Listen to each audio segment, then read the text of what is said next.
جبرائیل علیہ السلام سے پوچھا کہ اللہ تبارک و تعالیٰ نے دوزخ کی آگ کو کس طریقے سے پیدا کیا اور اس کی نوعیت کیا ہے، اس کے بارے میں بتاؤ۔ تو میرے دوستو، حضرت جبرائیل علیہ السلام نے عرض کیا کہ اے اللہ کے نبی، اللہ تبارک و تعالیٰ نے پہلے دوزخ کی آگ کو پیدا کی، اس کے بعد اس دوزخ کی آگ کو اللہ تبارک و تعالیٰ نے 1000 سال تک دہکایا۔ 1000 سال تک دہکانے کے بعد وہ آگ سرخ ہو گئی۔ اس کے بعد پھر اللہ تبارک و تعالیٰ نے اس آگ کو 1000 سال تک دہکایا تو وہ سفید ہو گئی۔ پھر 1000 سال تک دہکایا تو وہ بالکل سیاہ ہو گیا۔ اب وہ آگ اور اس کے شعلے بالکل اندھیرا اور سیاہ ہو چکا ہے۔ حضرت جبرائیل علیہ السلام نے کہا، اس ذات کی قسم جس نے آپ کو حق کے ساتھ نبی بنا کر بھیجا ہے، اگر دوزخیوں کا کوئی کپڑا، اگر دوزخ میں رہنے والے کا کوئی کپڑا زمین والوں کے سامنے آ جائے تو تمام زمین والے اس کی بدبو سے مر جائیں۔ اگر دوزخ کے پینے کی چیزوں میں سے اللہ تبارک و تعالیٰ نے جو جہنمیوں کے لیے پینے کی چیز تیار کر رکھا ہے، ان پینے کی چیزوں میں سے اگر ایک ڈول بھی اس دنیا کے پانی میں ملا دیا جائے تو اس پانی سے سارے انسان مر جائے۔ اور اس کی ایک زنجیر، جہنمیوں کے لیے جو اللہ تبارک و تعالیٰ نے زنجیر تیار کر رکھا ہے، جس کا ذکر اللہ نے قرآن کریم میں فرمایا، فی سلسلۃ ذرعها 70 ذراعا، فرماتے ہیں کہ اس زنجیر سے جہنمیوں کو جکڑ دیا جائے گا جس کی ناپ 70 گز ہوگی۔ اگر اس زنجیر کو کسی پہاڑ پر مار دیا جائے تو وہ پہاڑ پگھل جائے۔ اگر کوئی شخص دوزخ میں داخل ہونے کے بعد دنیا میں آ جائے تو تمام دنیا والے اس کے بدبو سے ہلاک و برباد ہو جائے۔ میرے دوستو، اللہ تبارک و تعالیٰ نے جہنمیوں کے لیے ایسے ایسے عذاب تیار کر رکھا ہے، اپنے نافرمان بندوں کے لیے ایسے ایسے عذاب تیار کر رکھا ہے، اور آج ہم لوگوں کو آخرت کی کوئی فکر نہیں، کوئی فکر نہیں ہے۔ آج ہم دنیا کھانے کمانے کے پیچھے میں لگے ہوئے ہیں، زمین جائیداد کے پیچھے لگے ہوئے ہیں، گاڑی کوٹھیوں کے پیچھے لگے ہوئے ہیں میرے دوستو، اور آخرت کی ہمیں کوئی فکر نہیں ہے۔ من چاہی زندگی گزار رہے ہیں، من میں آتا ہے تو نماز پڑھ لیتے ہیں، ورنہ نہیں پڑھتے ہیں میرے دوستو، اور ہم چاہتے ہیں کہ ہمیں جنت مل جائے۔ میرے دوستو، جنت ایسے نہیں ملے گی، جنت اتنی سستی نہیں ہے کہ ہم نے 24 گھنٹے میں ایک وقت کی نماز پڑھ لی اور اللہ تبارک و تعالی ہمیں جنت عطا کر دے گا۔ نہیں میرے دوستو، اس کے لیے تو اللہ تبارک و تعالی کے احکام کے مطابق چلنا پڑے گا، اللہ کے رسول کی سنت کو زندہ کرنا پڑے گا، تب جا کر کہیں اللہ تبارک و تعالی اپنے فضل سے جنت عطا کر دے۔ میرے دوستو، تو میں عرض کر رہا تھا کہ اگر کوئی شخص جہنم میں داخل ہونے کے بعد اس دنیا کے اندر آ جائے تو تمام زمین والے اس کی بدبو سے مر جائے۔ اس کے بعد اللہ کے رسول صلی اللہ علیہ وسلم حضرت جبرائیل علیہ السلام سے پوچھا کہ اے جبرائیل، اب دوزخ کے دروازوں کا حال بیان کرو، کیا وہ ہمارے دروازے کی طرح ہوں گے؟ تو حضرت جبرائیل علیہ السلام نے عرض کیا کہ اللہ کے نبی، ایسا نہیں ہے، بلکہ وہ تہ در تہ ہے، نیچے سے ایک دروازے سے لے کر دوسرے دروازے تک 70 سال کا فاصلہ ہے، اور ہر دروازہ پہلے دروازے کے مقابلے میں 70 گنا گرم ہے۔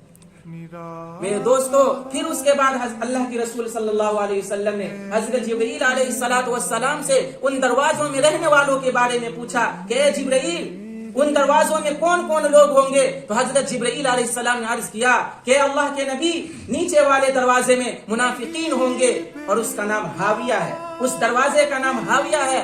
دوسرے دروازے میں مشرکین ہوں گے اور اس کا نام جہیم ہے۔ تیسرے دروازے میں بت پرست لوگ ہوں گے اور اس کا نام سقر ہے۔ چوتھے دروازے میں ابلیس ہوں گے اور اس کا نام لظا ہے۔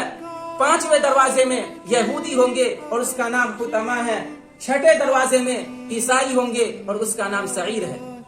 میرے دوستو، 6 دروازے کے نام گنا کر کے حضرت جبرائیل علیہ السلام رک گئے، خاموش ہو گئے۔ تو اللہ کے رسول صلی اللہ علیہ وسلم نے حضرت جبرائیل سے پوچھا کہ اے جبرائیل، رک کیوں گئے، کیوں خاموش ہو گئے، 7ویں دروازے میں رہنے والے کے بارے میں کیوں نہیں بتا رہے ہو؟ میرے دوستو، تو حضرت جبرائیل علیہ السلام نے عرض کیا کہ اللہ کے نبی یہ نہ پوچھئے.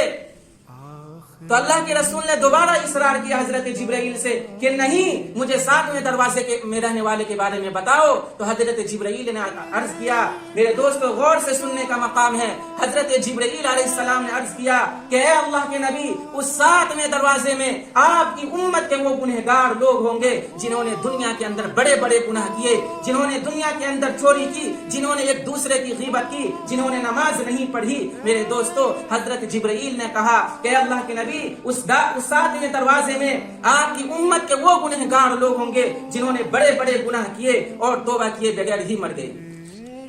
عیسائی ہوں گے اور اس کا نام سعیر ہے. میرے دوستو 6 دروازے کے نام گنا کر کے حضرت جبرائیل علیہ السلام رک گئے, خاموش ہو گئے.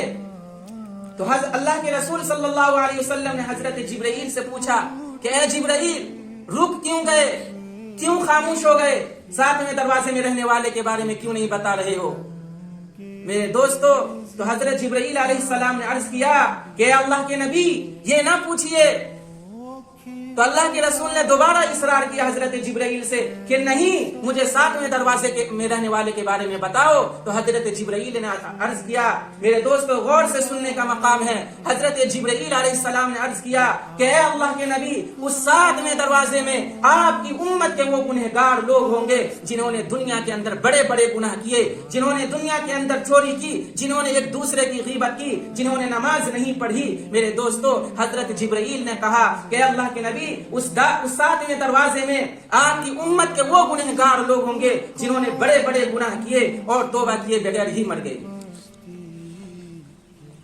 میرے دوستو آج ہم لوگ اپنی زندگی کا جائزہ لیں گے, اپنے نفس کا محاسبہ کریں گے تو پتا چلے گا کہ ہماری زندگی کے اندر گناہ ہی گناہ ہے, نیکی نام کی تو چیز ہی نہیں ہے. اس لیے میرے ایمان والے بھائیوں, شام ہوتے ہی دن بھر کے اعمال کا حساب لگاؤ, صبح ہوتے ہی رات بھر کے اعمال کا حساب لگاؤ کہ کتنے ہم نے بد اعمال کیے اور کتنے کام اللہ کی رضا کے لیے کیے. میرے دوستو اگر ہم لوگ ہر روز ایسا کریں گے تو انشاءاللہ کل قیامت کے دن ذلت اور رسوائی کا سامنا نہیں کرنا پڑے گا. میرے دوستو اس لیے ابھی وقت ہے اور اس وقت کو غنیمت سمجھو اور آج ہی اللہ سے توبہ مانگے, اس لیے کہ موت کا کوئی بھروسہ نہیں ہے, موت کا کوئی گارنٹی نہیں ہے, کب آ جائے اور کہاں آ جائے اور کس حالت میں آ جائے میرے دوستو کچھ پتا نہیں ہے. اس لیے ابھی وقت ہے اور اس وقت کو غنیمت سمجھ کے اپنی زندگی کو اللہ کے احکام کے مطابق اللہ کے احکام میں لگائے, اللہ کے رسول کے سنت کے مطابق زندگی گزارے. میرے دوستو اس لیے اللہ تبارک و تعالی نے قرآن کریم میں فرمایا, یا ایھا الذین آمنوا اتقوا اللہ ولتنظر نفس ما قدمت لغد, کہ اے ایمان والو اللہ سے ڈرو اور اپنی جانوں پر رحم کرو اور اپنے کیے ہوئے کارناموں پر نظر ثانی کرو, کہیں ایسا نہ ہو کہ خوش فہمی تمہیں جہنم میں لے ڈوبے. اس لیے میرے دوستو انسان کو چاہیے کہ وہ اللہ کی اطاعت کرے, عبادتوں میں اخلاص پیدا کرے اور اللہ کے امتحان پر صبر کرے اور اس کی عطا کردہ نعمتوں پر شکر ادا کرے. اللہ تبارک و تعالی ہم سب گنہگاروں کو اپنے فضل و کرم سے معاف فرما کر اعمال صالحہ کی توفیق عطا فرمائے. آمین. وآخر دعوانا الحمدللہ.